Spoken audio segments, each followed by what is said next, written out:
Hi there, it's week commencing the 17th of January 2022 and welcome to my weekly spotlight on all things gut health and culinary wellness.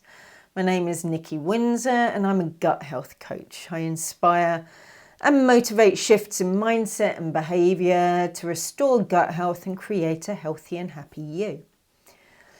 So last week, there was a change in the media that sparked quite a debate, and it was by Morrisons, the grocery store. What did they do? Well, they removed the use-by date on their own brand milk. Now, the media, as always, has muddied the waters somewhat by using headlines that have created quite the divide between milk drinkers by saying that we should use the sniff test to determine the freshness of the product. Personally, I love this as I pay very little attention to dates except when choosing the freshest product on the shelf when I'm buying. However, given some of the responses that I've seen on social media, this is a decision that concerns many people, so I hope that I can allay some of those fears. In fact, what Morrisons have done is to change the use-by date to a best before date. So what's the difference? Well, first I want to tell you a bit more about use-by or sell-by dates. They're used interchangeably. So in fact, the sell-by date has a very short history, and we have good old Marks and Spencers to thank for that.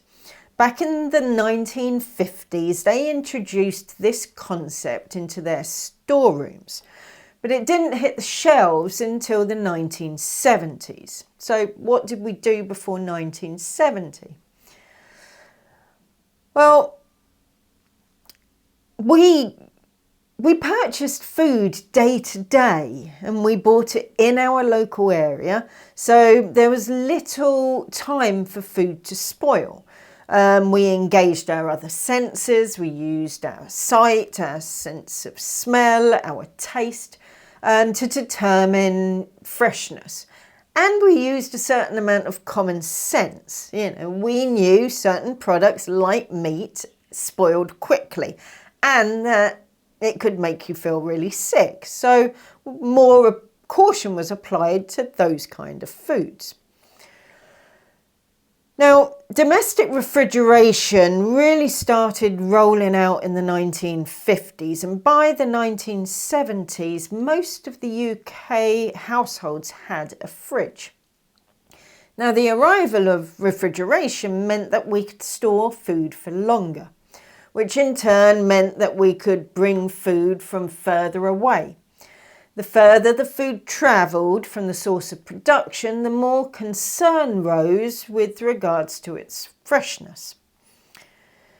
So that really was the reason behind putting dates on food to know how fresh it was. Nowadays, standards across the world vary greatly, and while dates are mandatory in the European Union, they are discretionary for the most part in the United States, except for infant formula. Different states also add additional regulations. Now, in the UK, it is a criminal offence to sell food that's past its sell-by date. So let's get back to what's the difference between use-by and sell-by. Well, use-by dates are used in relation to food safety, where there may be a health risk if the food is consumed after the said date. Use-by dates are generally used for foods that go off quickly, so like meat or fish. A best before date is used in relation to the food quality. So the food will be safe to eat after this date, but it may not be at its best. So the European Commission carried out a study in 2018 which estimated that up to 10% of the 88 million tonnes of food waste generated annually in the EU are linked to date marking.